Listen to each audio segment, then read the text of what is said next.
A gente anónima geralmente não deixa registro nos livros de história. No entanto, as suas vidas somadas são a verdadeira história de um povo.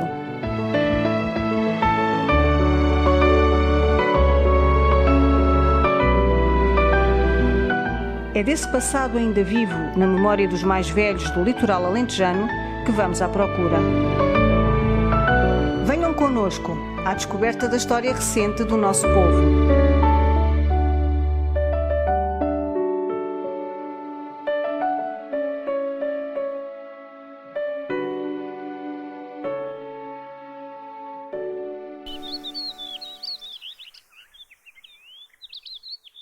Os meus avós não sabiam ler nem escrever. Os meus pais também não. Os bisavós também acho que não sabiam. Os meus tios, nenhum sabia nem ler nem escrever. Os meus irmãos, nós fizemos alguns fizeram só até a quarta classe, praticamente era a quarta classe. Tinha outros que também não andaram, não chegaram a andar à escola. As escolas havia a separação meninos de um lado, meninas do outro lado. Usava-se bata branca, usava-se apenas um livro e apenas 2 cadernos, uma sebenta e um caderno de linhas, onde se fazia as contas e as cópias, e usava-se a ardósia. Não havia casas de banho na escola, não havia nada, nem aquecimentos. Agora reclamam que não tem casa de banho, não tem aquecimentos. A gente não tinha nada. Mas a escola era uma casa, era uma escola. Juntavam-se ali as crianças, porque não havia muitas crianças nessa altura, porque não era obrigatório ir à escola. Não, era raparigas para um lado e rapazes para o outro. Eu tive uma professora muito boa, foi sempre a mesma. Era a Dona Ofélia, era de Santitónia. Uma senhora muito impecável, boa, nunca tive razão. Eu vinha do monte, mais a minha irmã, que morávamos na Corte de Pinheiro, trazíamos uma garrafinha de leite e tínhamos uma casa ali na aldeia, umas senhoras nossas conhecidas, e ali é que a gente fazia umas espinhas de pão com esse leitinho, é que a gente era o nosso almoço. Essas sopas do leite que a gente trazia numa garrafinha. Era o almoço, não havia cantina, não havia nada dessas coisas. Uma valsa feita de cotim, com 2 asinhas, era as nossas mochilas. Olha, e tinham uma lousa ainda para escrever? Tínhamos uma pedra com giz. Sim. Era o caderno? Era o caderno. Portanto, o caderno, depois para se apagar? Apagava-se com um trapinho. Com um trapinho molhado ou isso? Com um trapinho apagava-se ali depois do giz. E voltava-se a escrever outra vez? E voltava-se a escrever outra vez. Era um caderno que rendia muito. Era. Era. Entrei na escola em 1950. Tinha aulas o dia inteiro, utilizava bata branca, tinha um livro por onde estudava e uma pedra para fazer os exercícios. As professoras também usavam batas brancas, tínhamos um crucifixo na sala, quando alguém chegava à sala nós tínhamos que nos levantar, até quando a professora chegava de manhã nós tínhamos que nos levantar, bom dia senhora professora, quando chegava alguém na sala a gente tinha que se levantar para dizer bom dia às pessoas que chegavam, era um bocadinho diferente daquilo que é hoje. A escola era meninos para um lado, meninas para o outro. Eu lembro-me de vir com o meu mano, ele subia para uma rua e eu tinha que fazer mais um pouquinho para ir para a outra e éramos as 4 classes numa sala praticamente. Eu tive aulas eu estava na segunda, havia uma fileira de carteiras com a 4ª classe e havia uma outra logo à entrada da sala com a primeira. Portanto, eram 3 classes na mesma sala e éramos quase 40 miúdos dentro de uma sala. As salas eram enormes, é agora o ginásio desportivo. o núcleo desportivo. Na altura era um rigor medonho. Nós nem podíamos falar, primeiro. Entrar para a sala era em fila indiana e não havia barulho. E quando não se sabia, levava-se reguadas. E havia quem levasse multas.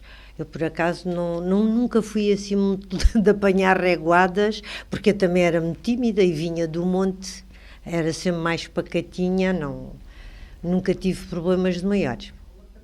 A pé, e fazia, não sei, mas leva-se assim em tempo, no mínimo eu levava meia hora a andar.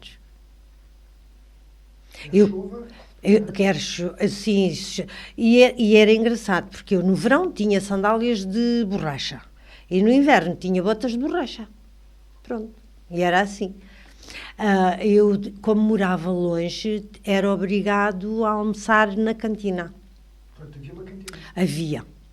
E tínhamos feijão com massa e grão com massa. Feijão com arroz e grão com arroz.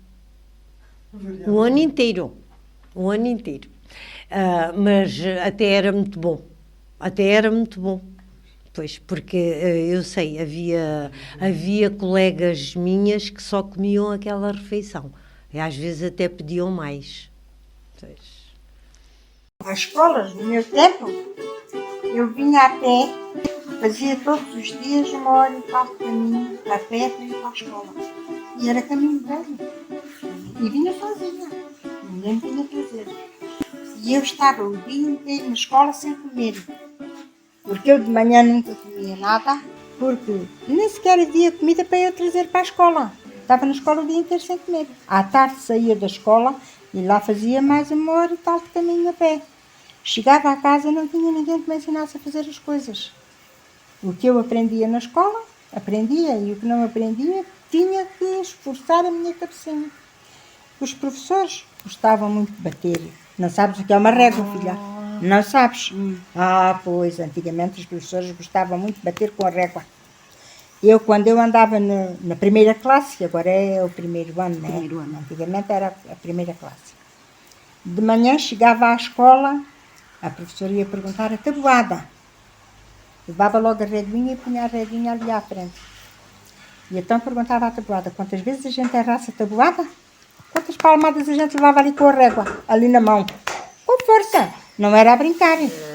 Fui criada no Monte Branco, frequentei uma senhora que ensinava a ler e a escrever, mais tarde passei para uma regente escolar e depois fui para Coles, onde fiz o exame da 4ª classe. Engraçado, as crianças que estavam em escolas que eram regidas pela regente escolar tinham de ser submetidas à passagem de classe no fim do ano letivo.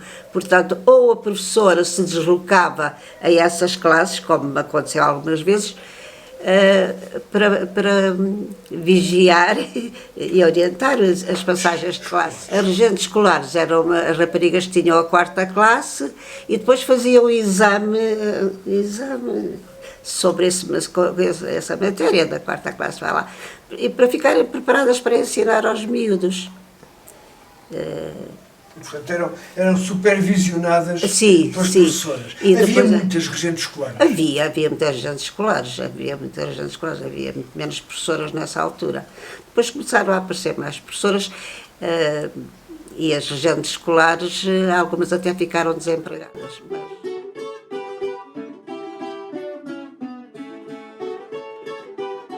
Estive na escola, na casa de um tio meu, em Santo António, e durante a semana e ao fim de semana vinha a pé de Santo António para o Chaparral, que são na volta de 12 ou 13 quilómetros, aos fins de semana.